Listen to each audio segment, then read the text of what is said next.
Well, hello. Here I am in my shed. I spend a lot of time up here lately with this cocooning, and I must say, I'm enjoying it and doing lots of jobs I should have done a long time ago. Anyway, this time is really focusing my mind. I think it's true for a lot of people. It's making us realize what is temporary and what is permanent.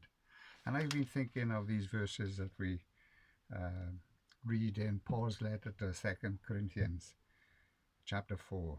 Therefore we do not lose heart. Though outwardly we are wasting away, yet inwardly we are being renewed day by day.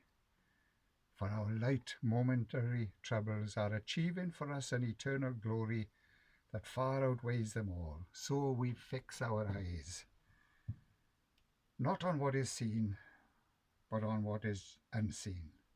For what is seen is temporary, and what is unseen is eternal. Now we know, it's chapter 5, that if our earthly tent we live in is destroyed, we have a building from God, an eternal house in heaven, not built by human hands.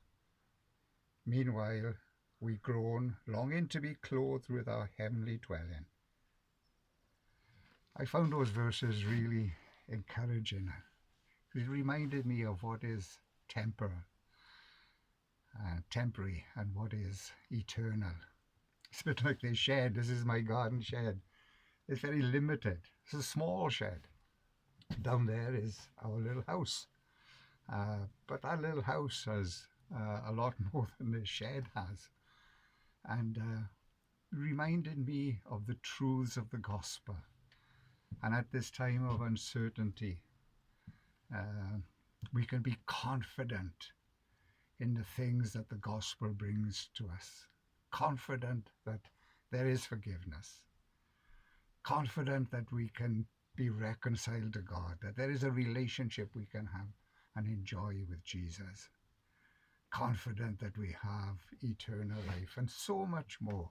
We can be confident. And I really enjoyed that in these verses, that there are things we can be sure of. We don't know when this cocooning is going to end. We don't know what the future is going to be, how we're going to recover economically from this disaster.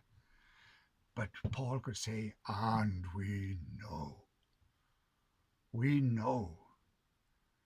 We know the gospel. We know the truths of the gospel, that they are eternal. So the first word I can underline this morning is this word confident. Times of uncertainty, we can be confident. The second word Paul uses, and there's coming a day when we will be clothed with an eternal body, a spiritual body. This earthly body that we have now is prone to weakness, is prone to sickness, is prone to death, as we are already being reminded so every day. We die. People die. This body that has so many limitations, like this shed I'm in, it's small, it's limited what I can do here.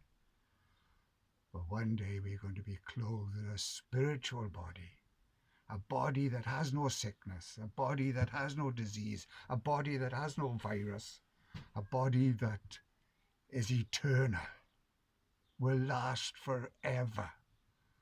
So we can be confident. We are going to be clothed. And then the last word, we're going to be forever with the Lord and with his people.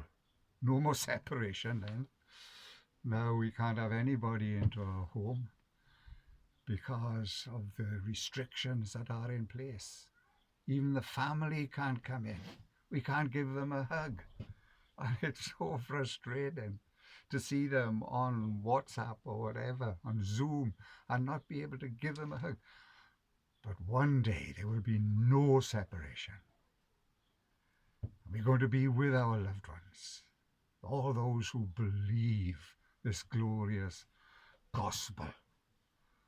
And more important, we're going to be with the Lord. Paul, writing in 1 Thessalonians chapter 4, says, and forever we shall be with the Lord.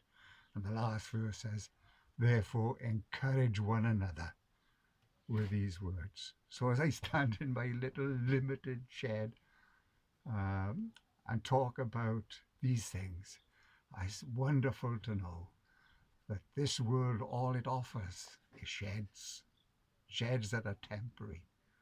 But one day we have a building, not made with hands, eternal in the heavens. Sorry, my wife is calling me. I've got to go in for a meal. So, and it's true too, one day God will call us. And then we're going to feast at the table of his delights. God bless you. And stay safe, but encourage yourself with these great truths from the gospel. Amen.